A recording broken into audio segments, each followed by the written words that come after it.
Assalamualaikum warahmatullahi wabarakatuh. Perkenalkan, kami dari kelompok 9 kelas B4A, dan pada kesempatan kali ini kami akan mempresentasikan hasil project based learning yang kami kerjakan berjudul penerapan analisis fundamental dan teknikal dalam menyusun portofolio optimal saham RSCH, TSPC, dan juga SRAJ dengan metode single index model. Nah, sebelum kami masuk ke pembahasannya, izinkan kami untuk memperkenalkan diri kami terlebih dahulu, yaitu dari saya sendiri, yaitu R.A. Fairuz Nashwa Zahra, dan dua rekan saya, yaitu Fadia Trinuraini dan Nailah Andini. Dan berikut ini adalah pembahasannya. Hal pertama yang akan kami bahas yaitu proses seleksi saham dengan metode single index model, di mana single index model ini merupakan metode analisis kuantitatif yang digunakan untuk membantu proses pemilihan saham berdasarkan hubungan return saham dan juga return pasar. Nah, tahap pertama dalam proses seleksi saham dengan metode single index model ini adalah pengumpulan sampel, di mana kami melibatkan 20 emiten yang bergerak di sektor kesehatan dan farmasi atau healthcare yang terdaftar di Bursa Efek Indonesia atau BEI. Nah, berikut ini adalah daftar emiten yang terpilih sebagai objek penelitiannya. Yang pertama itu CARE, DGNS, RSCH, HIL, TSPC, dan lain sebagainya. Nah, selanjutnya, berikut ini adalah hasil perhitungan dari analisis saham pada sektor healthcare dengan metode single index model dan menggunakan IDX Health sebagai benchmarknya. Nah, kami menggunakan data list price dari periode Desember 2023 sampai Desember 2025. Setelah seluruh data penelitian itu terkumpul, proses analisis diawali dengan perhitungan return saham dari masing-masing emiten berdasarkan perubahan harga saham bulanan selama periode pengamatan. Setelah diperoleh return saham dan juga return pasarnya, tahapan berikutnya itu merupakan menghitung excess return saham, yaitu selisih antara return saham dan juga tingkat return bebas risiko, di mana dalam penelitian ini, tingkat suku bunga bebas risikonya itu sebesar 4% per tahun atau setara dengan 0,3333% per bulannya. Nah, tahap analisis selanjutnya yaitu merupakan menghitung expected return dan juga beta saham. Dan berdasarkan kedua indikator tersebut, dilakukan perhitungan excess return to beta atau ERB yang menjadi dasar dalam proses seleksi saham pada metode single index model ini. Saham yang memiliki nilai ERB dan beta yang memenuhi kriteria, kemudian itu dipertimbangkan dalam pembentukan portofolio yang optimal. Selanjutnya, dilakukan pengukuran risiko saham melalui perhitungan standar deviasi dan juga variance return masing-masing saham. Nah, dan dihitung pula standar deviasi excess return serta variance excess return untuk melihat risiko spesifik dari masing-masing emiten secara lebih mendalam. Nah, tahapan berikutnya yaitu perhitungan parameter pendukung seperti A, B, C, Z, dan W terhadap saham-saham yang lolos di tahap seleksi sebelumnya. Emiten yang memenuhi kriteria tersebut, yaitu emiten yang memiliki beta dan ERB positif itu antara lain CARE, RSCH, TSPC, IKPM, PRIM, PYFA, SIDO, SOHO, dan juga SRAJ. Nah, berdasarkan hasil perhitungan parameter pendukung A, B, C, Z, dan W, portofolio optimal yang terbentuk terdiri dari 7 saham, yaitu CARE dengan bobot alokasi dana sebesar 9,80%, RSCH sebesar 26,87%, TSPC sebesar 26,71%, IKPM sebesar 8,68%, PYFA sebesar 0,22%, SOHO sebesar 6,92%, dan yang terakhir, SRAJ sebesar 20,80%. Tahap selanjutnya dalam proses seleksi saham dengan metode single index model adalah melakukan evaluasi terhadap kinerja portofolio yang telah dibentuk. Nah, evaluasi ini dilakukan dengan membandingkan harga saham pada Desember 2025 sebagai nilai awal investasi dan juga Maret 2026 sebagai nilai akhir investasi. Nah, berdasarkan perubahan harga tersebut, dilakukan perhitungan return dari masing-masing saham. Kemudian dihitung pula return portofolio sesuai proporsi bobot investasi yang telah ditentukan sebelumnya melalui metode single index model. Nah, secara keseluruhan, hasil penjumlahan kontribusi ketujuh saham tersebut menghasilkan return portofolio sebesar minus 14,43%. Nah, nilai tersebut menunjukkan bahwa kinerja portofolio optimal selama periode evaluasi masih berada di bawah return pasar IDX Health yang sebesar minus 12,17%. Nah, hasil evaluasi ini memperlihatkan bahwa portofolio yang dibentuk berdasarkan data historis belum tentu mampu memberikan hasil yang lebih baik dibandingkan kondisi pasar pada periode selanjutnya. Nah, di balik hasil evaluasi kinerja portofolio tersebut, terlihat adanya variasi proporsi alokasi dana yang cukup signifikan di antara emiten atau jenis saham yang terpilih. Nah, guna memberikan pemahaman yang lebih komprehensif, analisis selanjutnya itu akan difokuskan secara mendalam pada 3 saham yang memiliki alokasi bobot terbesar di dalam portofolio. Nah, ketiga saham tersebut adalah RSCH, TSPC, dan juga SRAJ. Selanjutnya kita bahas tentang profil perusahaan. Yang pertama ada PT Charlie Hospital Semarang Tbk atau RSCH. RSCH merupakan perusahaan yang bergerak di bidang pelayanan kesehatan dan pengelolaan rumah sakit swasta. Didirikan pada tahun 2019 dan resmi tercatat di Bursa Efek Indonesia pada tahun 2023. Perusahaan menyediakan berbagai layanan kesehatan seperti IGD 24 jam, rawat jalan, rawat inap, laboratorium, radiologi, farmasi, dan rehabilitasi medis. RSCH juga menghadirkan aplikasi digital My Charlie untuk memudahkan akses layanan kesehatan bagi pasien. Selanjutnya ada PT Tempo Scan Pacific Tbk atau TSPC. TSPC adalah perusahaan yang bergerak di bidang farmasi, produk konsumen, kosmetik, manufaktur, dan distribusi. Berawal dari bisnis farmasi pada tahun 1953 dan menjadi perusahaan pabrik pada tahun 1994, Temposcan memproduksi berbagai merek terkenal seperti Bodrex, Hemafriton, Oskadon, Marina, dan juga My Baby. Dengan jaringan distribusi yang luas serta ekspansi ke beberapa negara Asia, TSPC menjadi salah satu perusahaan kesehatan dan consumer goods terbesar di Indonesia. Selanjutnya ada PT Sejahtera Raya Anugrah Jaya Tbk atau SRAJ. SRAJ merupakan perusahaan layanan kesehatan yang mengelola jaringan rumah sakit Mayapada Hospital. Didirikan pada tahun 1991 dan melantai di Bursa Efek Indonesia pada tahun 2011, perusahaan ini menyediakan berbagai layanan kesehatan unggulan termasuk kardiovaskular, neurologi, ortopedi, dan onkologi. Mayapada Hospital telah beroperasi di berbagai kota besar di Indonesia serta menjalin kerjasama dengan institusi kesehatan dari Singapura untuk meningkatkan kualitas layanan berstandar internasional. Analisis fundamental merupakan metode yang digunakan para investor dalam menilai kondisi dan prospek suatu perusahaan sebelum mengambil keputusan dalam berinvestasi. Analisis ini berfokus pada faktor ekonomi, industri, dan kinerja keuangan perusahaan yang dapat mempengaruhi nilai saham. Dalam praktiknya, investor menggunakan berbagai informasi seperti laporan keuangan, kondisi ekonomi makro, serta kebijakan pemerintah untuk menilai potensi pertumbuhan perusahaan. Tujuannya untuk menentukan nilai intrik dalam saham sehingga investor dapat mengetahui apakah suatu saham berada dalam kondisi under value atau over value. Penilaian dapat dilakukan melalui analisis laporan keuangan atau analisis rasio keuangan. Dengan memahami kondisi fundamental perusahaan, investor dapat menilai tingkatan kesehatan perusahaan serta potensi keuntungan dan risiko berinvestasi yang akan dia hadapi nanti. Oleh karena itu, analisis fundamental menjadi salah satu pendekatan paling penting dalam membantu investor mengambil keputusan investasi yang lebih objektif, terukur, serta sesuai dengan prospek perusahaan yang akan datang di masa yang akan datang. Analisis ekonomi makro. Analisis ekonomi makro pada tahun 2025, perekonomian Indonesia menunjukkan perbaikan dibanding tahun 2024 dengan pertumbuhan PDB yang meningkat dari 5,03% menjadi 5,11%, didukung oleh konsumsi rumah tangga yang tetap kuat serta pertumbuhan ekspor sebesar 7,03%. Nilai PDB atas dasar harga yang berlaku juga naik dari 22 triliun 139 miliar menjadi 23 triliun 821 miliar 100 juta rupiah.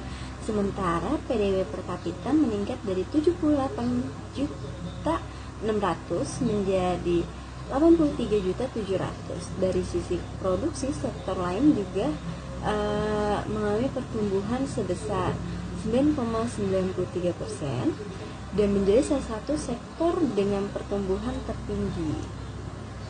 Selain itu, sektor industri pengolahan, perdagangan, serta transportasi dan penggudangan tetap berperan penting dalam mendorong aktivitas ekonomi nasional. Pada aspek ketenaga kerjaan, tingkat pengangguran terbuka turun teman-teman dari 4,82% menjadi 4,76%, menunjukkan peningkatan penyerapan tenaga kerja. Sementara itu, inflasi naik dari 2,8% menjadi 3,1%, namun masih berada pada tingkat yang relatif masih terkendali. Secara keseluruhan, kondisi makroekonomi Indonesia pada tahun 2025 ini menunjukkan pertumbuhan yang lebih baik dibandingkan tahun sebelumnya, yang didukung oleh peningkatan aktivitas ekonomi, penurunan pengangguran, serta stabilitas inflasi yang masih dapat terkendali di tahun ini. Baik, selanjutnya adalah analisis industri. Analisis industri dilakukan untuk memahami kondisi sektor usaha, tingkat persaingan, peluang pertumbuhan, dan resiko yang dapat mempengaruhi kinerja perusahaan. Dalam penelitian ini, perusahaan yang kami analisis adalah PT Charlie Hospital Semarang, PT Temposcan Pacific, dan PT Sejahtera Raya Anugrah Jaya yang bergerak di sektor kesehatan dan tergabung dalam indeks IDX Health. Pertama adalah RSCH. RSCH beroperasi di industri rumah sakit swasta yang bersifat defensif karena kebutuhan layanan kesehatan yang terus meningkat. Pada periode 2024 sampai 2025, perusahaan mencatat pertumbuhan pendapatan dengan CAGR sekitar 10,7% dari 117,3 miliar menjadi 129,69 miliar. Total aset juga meningkat sekitar 49,4% dari 136,99 miliar menjadi 204,2 miliar, yang menunjukkan adanya ekspansi usaha meskipun masih membukukan rugi bersih sebesar 16,45 miliar pada 2025.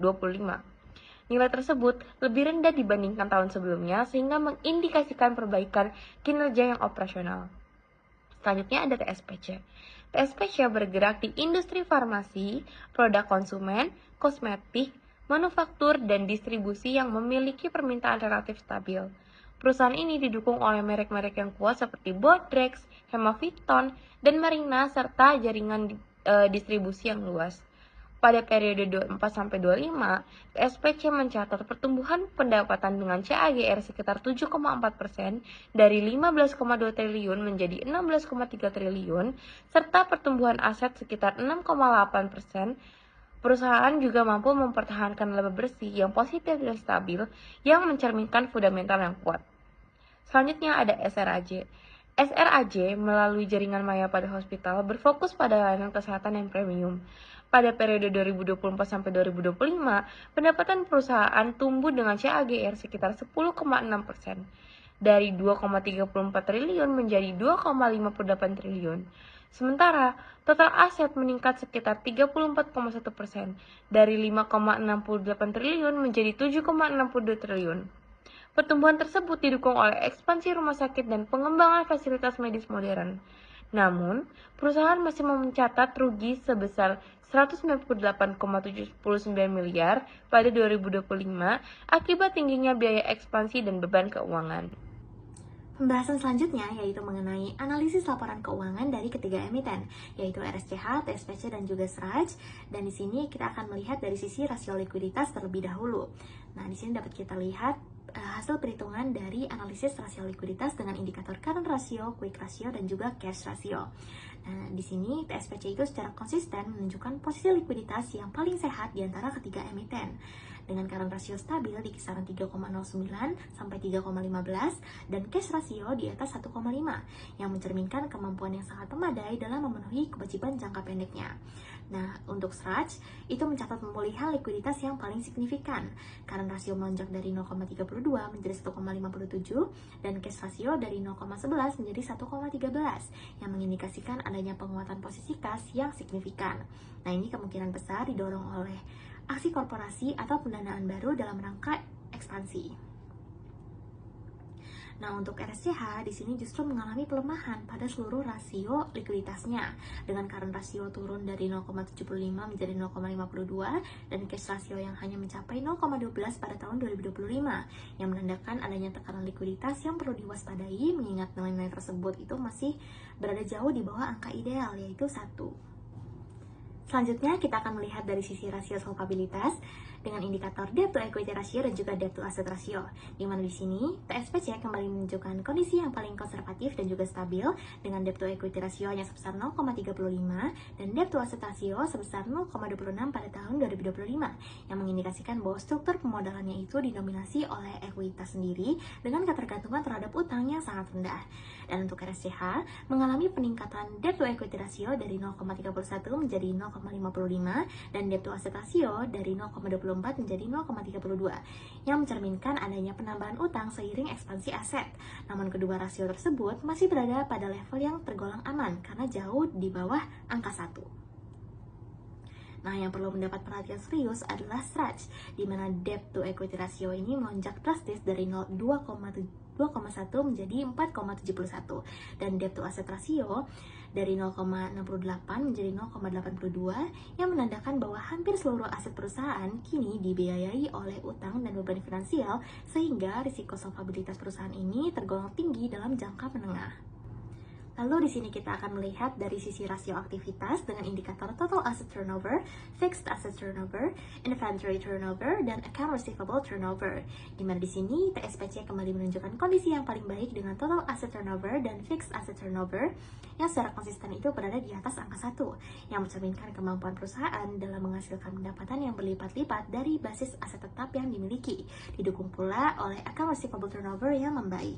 Dan untuk RSCH mencatat perbaikan signifikan pada hampir seluruh indikator aktivitasnya, terutama inventory turnover yang melonjak dari 28,90 menjadi 76,35, yang mengindikasikan percepatan perputaran persediaan yang sangat agresif, meskipun total asset turnovernya itu masih di bawah angka 1, dan penurunan account receivable turnover yang menunjukkan bahwa pemanfaatan keseluruhan aset belum sepenuhnya optimal. Sementara itu, SRAJ justru mengalami pelemahan pada seluruh rasio aktivitasnya, yang mengindikasikan bahwa ekspansi aset besar-besaran yang dilakukan oleh perusahaan itu belum diimbangi dengan peningkatan produktivitas dan efisiensi operasional yang sebanding. Yang terakhir, kita akan lihat dari rasio profitabilitasnya dengan indikator gross profit margin, net profit margin, ROA, dan juga ROE. Nah, di sini TSPC menjadi satu-satunya emiten yang mencatatkan kinerja positif dan juga relatif stabil dengan net profit margin kisaran 10-11%, ROA 11,32%, dan ROE 15,33% di tahun 2025, yang mencerminkan kemampuan perusahaan dalam mengkonversi pendapatan menjadi laba bersih secara konsisten meski sedikit terkoreksi dari tahun sebelumnya. Nah, sebaliknya, baik RSCH maupun SRAJ sama-sama masih membukukan kerugian. Nah, di sini RSCH itu mengalami pemburukan yang cukup dalam dengan net profit margin merosot dari minus 7,24% menjadi minus 14,35%, dengan ROE dari minus 2,39% menjadi minus 12,57%. Dan untuk SRAJ juga mencatat pelemahan serupa dengan ROE turun drastis dari minus 1,27% menjadi minus 14,88%. Nah, kondisi yang mengindikasikan bahwa beban ekspansi dan biaya operasional kedua perusahaan tersebut masih jauh melampaui kemampuan mereka dalam menghasilkan laba dalam jangka pendek. Selanjutnya market value ratio. Di sini kita untuk rasio kita menggunakan EPS per, terus ada BPS, PBF. Di sini kita menggunakan 3 saham, yaitu ada RSCH, TPST, SRAJ. Kita menggunakan perbandingan tahun 2024 dan 2025. Dari sisi market value, TSPC menunjukkan kondisi yang paling stabil dengan PER positif yang meningkat dari 7,79 kali di tahun 2024-nya menjadi 9,14 kali pada tahun 2025-nya, serta PBF-nya yang naik dari 1,23 kali menjadi 1,33 kali. Sebaliknya di dua saham RSCH dan SRAJ memiliki PER yang masih negatif karena perusahaan belum menghasilkan laba yang positif, teman-teman. Namun kedua perusahaan tersebut mencatat peningkatan PBR yaitu RSCH dari 5,37 kali menjadi 8,32 kali dan RSAJ dari 15,76 kali menjadi 151,19 kali. Hal ini menunjukkan bahwa meskipun kinerja laba masih negatif, pasar tetap memberikan valuasi yang lebih tinggi terhadap prospek kedua perusahaan tersebut, terutama saham SRAJ yang mengalami kenaikan PBR lebih signifikan dibandingkan RSCH. Selanjutnya adalah analisis teknikal. Analisis teknikal adalah metode analisis saham yang menggunakan data historis seperti harga dan volume perdagangan untuk mengidentifikasi pola dan tren guna memprediksi pergerakan harga saham di masa depan, baik dalam jangka pendek maupun jangka panjang. Konsep ini diperkenalkan oleh Charles Dow melalui teori Dow yang menyatakan bahwa pergerakan harga saham mencerminkan informasi yang tersedia di pasar dan cenderung membentuk pola yang berulang. Selanjutnya kita bahas analisis teknikal dari saham RSCH. Saham RSCH menunjukkan tren naik yang kuat hingga pertengahan 2025 sebelum mengalami koreksi dan memasuki tren bearish dengan harga berada di sekitar Rp266. Area support utama berada pada Rp250 sampai Rp260. Sementara resisten berada di kisaran Rp300 sampai Rp320. Indikator stochastik berada pada level oversold yaitu persenan K sebesar 12,21% dan persenan D sebesar 6,94% yang mengindikasikan potensi rebound jangka pendek. Namun, tren utama masih cenderung bearish sehingga diperlukan konfirmasi kenaikan harga dan volume untuk mengindikasikan pembalikan tren yang lebih kuat. Jika support bertahan, harga berpotensi naik ke area Rp350 sampai Rp400. Sedangkan jika support ditembus, harga berpotensi turun ke kisaran Rp220 sampai Rp230. Selanjutnya adalah saham TSPC. Saham TSPC menunjukkan tren naik yang kuat sepanjang 2023 hingga 2024 sebelum memasuki fase koreksi pada awal 2025. Dengan harga saat ini berada di sekitar 2.370, area support terdekat berada pada kisaran 2.300 sampai 2.350. Sementara resisten berada di area 2.500 sampai 2.600. Volume perdagangan yang menurun selama koreksi menunjukkan tekanan jual mulai mereda. Selain itu, indikator stochastik berada pada kondisi yang oversold, yaitu persenan K sebesar 6,18 dan persenan D sebesar 2,77 yang mengindikasikan potensi technical rebound. Jika harga mampu bertahan di atas support dan menembus resisten, saham berpotensi kembali menuju area 2.700 sampai 2.800. Namun, apabila support ditembus, harga berpotensi turun ke kisaran 2.100 sampai 2.200. Secara keseluruhan, peluang rebound jangka pendek hingga menengah masih terbuka, meskipun konfirmasi kenaikan tetap diperlukan. Selanjutnya ada saham SRAJ. Saham SRAJ menunjukkan tren kenaikan hingga 2024. Sebelum mengalami koreksi dan saat ini berada di sekitar 2.990, area support utama berada pada kisaran 2.900 sampai Rp3.000. Sedangkan resisten berada di area 3.300 sampai Rp3.500. Indikator stochastik yang berada pada level 0,29 menunjukkan kondisi oversold, sehingga peluang rebound jangka pendek masih terbuka. Jika harga mampu bertahan di atas support, potensi kenaikan dapat berlanjut, namun jika support ditembus, harga berpotensi turun ke kisaran 2.700 sampai Rp2.800.